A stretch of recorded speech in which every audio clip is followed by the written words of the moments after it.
पुणे आणि परिसरातील शेतकऱ्यांचा जिव्हाळ्याचा प्रश्न शेतीचं पाणी।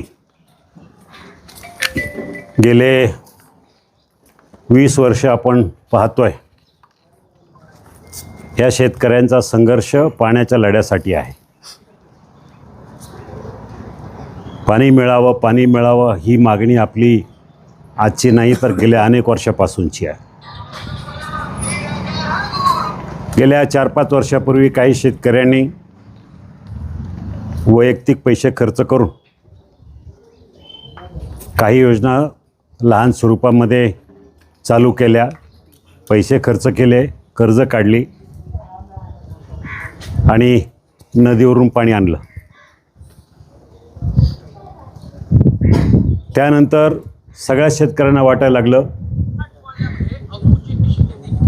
की काही करून आपण सगळ्यांनी एकत्रितपणे जर केलं, मोठ्या स्वरूपात केलं तर त्या कामाला गती मिळेल आणि सरकारसुद्धा गांभीर्यानं त्या प्रपोजलकडे पाहिल। बहुतेक सगळ्यांनी पैसे जमा केले, कर्ज काढले आणि पाईपलाईनला याला त्याला सुरुवात केली। आता हे सगळं झाल्यानंतर प्रश्न आपला राहत होता की डीपी विजेचं कनेक्शन आपल्याला कनेक्शन मिळायच्या सुमारासच राज्याचं वीज धोरण बदललं आणि शेतीसाठी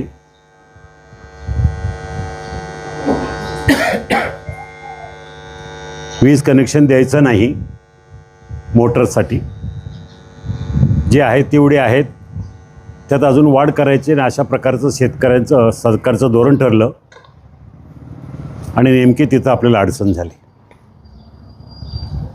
या संदर्भात आपण सगळेजण कारखान्यावर आला, तिथं मी पण होतो, वळसे पाटील होते, बैठक झाली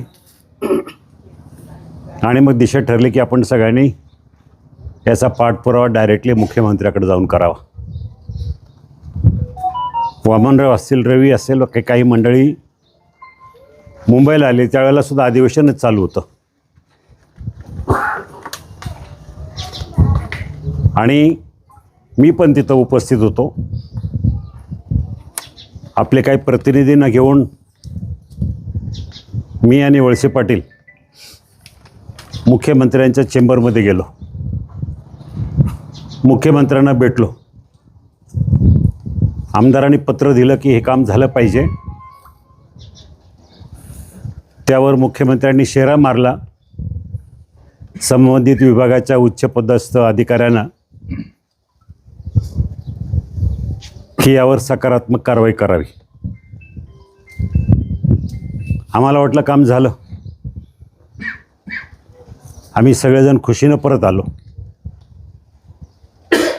मग स्थानिक लोकांनी आपला अधिकाऱ्यांशी पाठपुरावा चालू केला आणि अधिकाऱ्यांनी सांगितलं की ते होणार नाही, जरी मुख्यमंत्र्यांनी शेरा मारला असला आमदारांच्या पत्रावर तर ते शक्य होणार नाही, कारण महाराष्ट्रामध्ये कुठंच असंच झालेलं नाही आणि होणारही नाही। तेव्हापासून आपला संघर्ष चालू आहे, आज होईल उद्या होईल, आज होईल उद्या होईल। शेतकऱ्यांचा धीर सुटत चालला आहे, पैसे खर्च झालेत, शेतीला पाणी नाही, कर्ज वाढत चाललं आहे।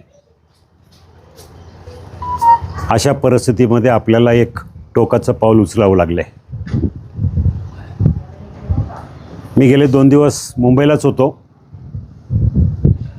रात्री रवी भाऊचं माझं बोलणं झालं, मी सकाळी निघालो, मध्यंतरी काही कामं होती म्हणून मला थांबावं लागलं आणि आज या ठिकाणी इथं आलो।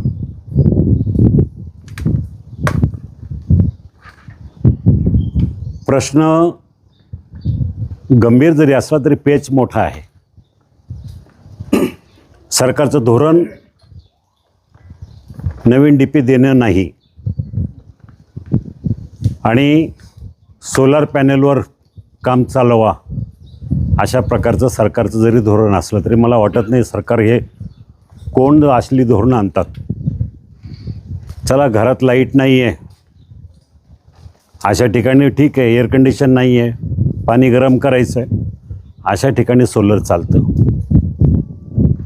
पण शेतीसाठी जिथं मोठ्या HP मोटार असेल आणि त्या मोटारीचं पाणी इथं जर लोड घेण्यासाठी सोलर पॅनल जर चालू नसेल, उपयोगी होत नाही, हे शेतकऱ्यांना माहिती आहे. मग समजूत कोणाची काढतात? मग सोलर पॅनलचे कशासाठी काढायचं हेच मला कळत नाही. तुम्ही जो पर्याय दिला तो शेतकऱ्यांना उपयोगी नाही, त्याचा उपयोग होत नाही. मग सरकारनं धोरणामध्ये तातडीनं बदल करायला पाहिजे. व ठीक आहे, आम्ही नवीन कनेक्शन देत नाही, नका देऊ. तुमचं सोलर पॅनल जर चालत नसेल तर त्याचा उपयोग काय आम्हाला? मग काय आम्ही उपाशीच राहायचं? आम्ही शेतीच करायची नाही? ह्याच्यावर विचार व्हायला पाहिजे होता. ठीक आहे ना बाबा, तुम्ही धोरणं आणताय, ती धोरणं जर सर्वसमावेशक असतील, उपयोगी असतील तर धोरणं राबवायला आम्ही तयार आहोत. पण ते जर होणारच नसेल, चालतच नसेल तर त्याचा कुठंतरी विचार व्हायला पाहिजे. ही मागणी घेऊन आता आम्हाला गेलं पाहिजे. आम्हाला कनेक्शन द्या, नुसतं असं कनेक्शन द्या नाही. तुम्ही जो पर्याय आम्हाला दिला आहे तो पर्याय चालत नाही, तो पर्याय उपयोगाचा नाही. म्हणून आम्हाला आमच्या भागातल्या ह्या शेतकऱ्यांना ज्यांनी कर्ज काढले अशा लोकांना तरी कनेक्शन द्यावं, ही मागणी घेऊन आपल्याला गेलं पाहिजे. मी जयंतराव पाटील असेल, दिलीपराव वळसे पाटील असेल, या सगळ्यांशी बोलणार आहे.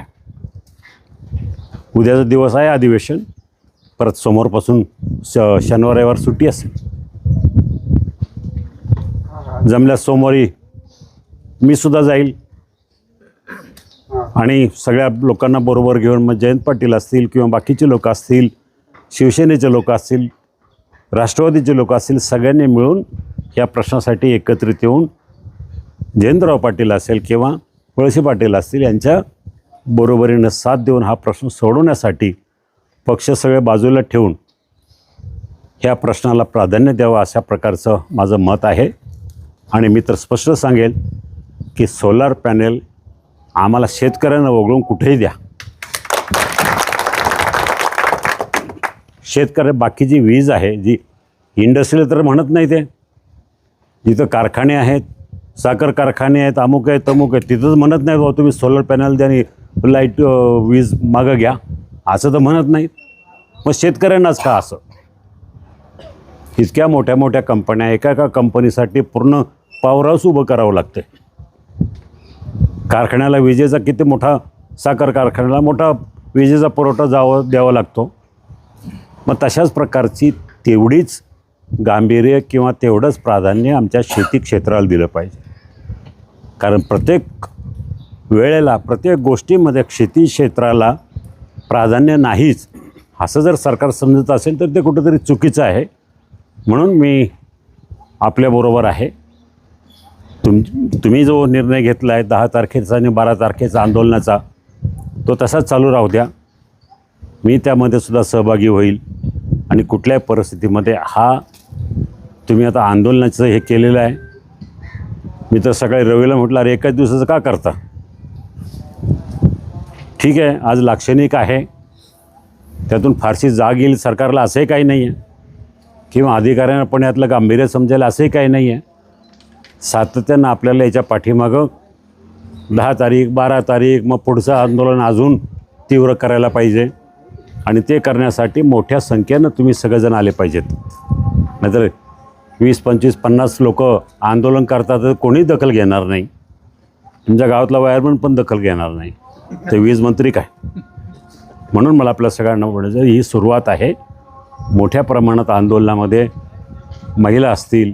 मी त्याला इथं तुम्हाला एकच महिला दिसते, होते का? बरं, मग ठीक आहे. पण असाच एक लढा आपल्याला निकरानं लढा द्यावा लागेल, एवढंच या ठिकाणी सांगावं असं सांगतो. आणि मी विनंती करतो की आता उपोषण सोडलं आहे ना की नाही? अजून नाही. आता उपोषण सोडावं. 10 तारखेला आणि 12 तारखेला पुन्हा एकदा आपण मोठ्या तीव्रतेनं हा संघर्ष चालू ठेवू. धन्यवाद. शेतकरी एकजुटीचा, शेतकरी एकजुटीचा, सरकारच्या आडमुठे धोरणाचा, सरकारच्या आडमुठे धोरणाचा. ठीक आहे. या ठिकाणी दादा धन्यवाद. तुम्ही आम्हाला मार्गदर्शन केलेलं आहे. तुम्ही आम्हाला आश्वासन दिले. नक्कीच आम्ही सर्व मंडळी तुमच्या सोबत आहोत. आणला नाही ज्यूस आणला तर त्या ठिकाणी आम्ही नक्की याचा प्रयत्न करू. एक जण कोणी ठेवलं याने? अरे ग्लास एकच आणले, ग्लास एकच आणले.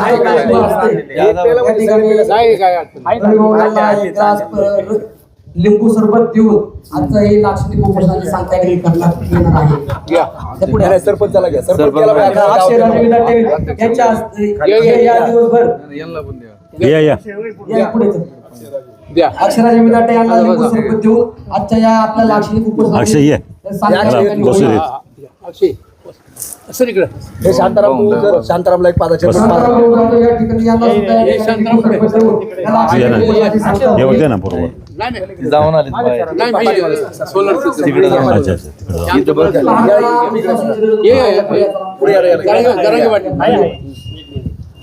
तू हा तुम्हाला पाहतो मी घे घे. शेतकरी एकजुटीचा, वीज आमच्या हक्काची, पाणी आमच्या हक्काचं, छत्रपती शिवाजी महाराज की शेतकरी एकजुटीचा. जय जवान. अरे तू तू ये तू सर बाजूला तुम्हाला शेतकऱ्यांना डीपी कनेक्शन, शेतकऱ्यांच्या एकजुटीचा, धामणीच्या शेतकऱ्यांच्या एकजुटीचा, धामणीच्या शेतकऱ्यांच्या एकजुटीचा.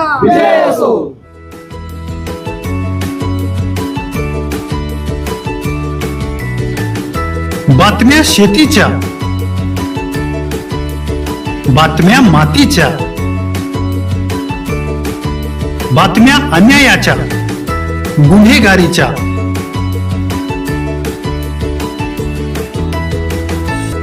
राजकारणाच्या आणि समाजकारणाच्या,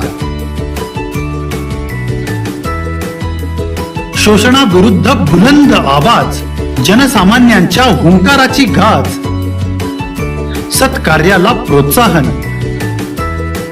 दुष्कृत्याला अनुशासन, निर्भीड, निस्पृह, सडेतोड, बेधडक आणि रोखटोक म्हणजेच विघ्नहर टाइम्स. शोध बातमीचा, ध्यास सत्याचा. आपलं चॅनल, आपली बातमी. सबस्क्राईब तर कराच, पण बेल आयकॉनवर क्लिक करायलाही विसरू नका.